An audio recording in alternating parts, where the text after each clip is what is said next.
السلام علیکم four class. کل ہم نے نصب قومی نغمہ کے بند نمبر 1 اور 2 کی تشریح کی۔ ہم نے پڑھا وطن کی محبت کے لیے جو گیت گایا جاتا ہے اسے قومی نغمہ کہتے ہیں۔ ہمارے آباء و اجداد نے ملک پاکستان حاصل کرنے کے لیے انتھک کوششیں کی جس کے نتیجے میں ہمیں پاکستان ملا۔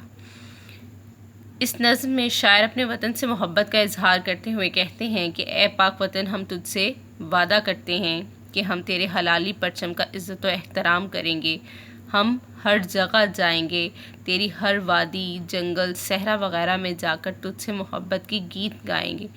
ہم ایک ہی باغ یعنی کہ پاکستان کے پھول ہیں، ہم تیری اس جنت کو کبھی خراب نہیں ہونے دیں گے۔ اے پاک وطن، ہم تیرے چاند ستارے ہیں اور جو روشنی تم نے ہمیں آزادی کی صورت میں دی ہے اس روشنی کو کبھی برہم نہیں ہونے دیں گے۔ اے پاک وطن، ہم تجھ سے وعدہ کرتے ہیں۔ آئیے بند نمبر 3 کی تشریح کرتے ہیں۔ بند نمبر 3، تو جنت ہے، اس جنت کو برہم نہ کبھی ہونے دیں گے، جو روشنی تو نے بخشی ہے وہ کم نہ کبھی ہونے دیں گے۔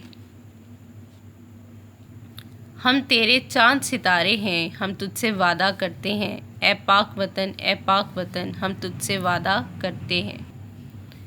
نظم کا عنوان قومی نغمہ، شاعر کا نام صہبا اختر۔ تشریح: اس بند میں شاعر صہبا اختر کہتے ہیں کہ یہ وطن جنت کی طرح ہے، اس میں ہر طرح کی نعمتیں ہیں، اس جنت پاک زمین کو کبھی خراب نہیں ہونے دیں گے۔ جو آزادی کی روشنی تم نے دی ہے اس روشنی کو کبھی بھی کم نہیں ہونے دیں گے۔ ہم اس پاک وطن کے روشن چاند ستارے ہیں۔ اے پاک وطن، ہم تجھ سے وعدہ کرتے ہیں کہ یہ وطن ہمیشہ روشن اور مہکتا رہے گا۔ مشقی سوالات: سوال نمبر 1، سوالات کے جوابات لکھیں۔ الف، قومی نغمہ سے کیا مراد ہے؟ جواب: وطن کی محبت کے لیے جو گیت گایا جاتا ہے اسے قومی نغمہ کہتے ہیں۔ ب، درج ذیل اشعار کا دوسرا مصرع مکمل کریں۔ Four class,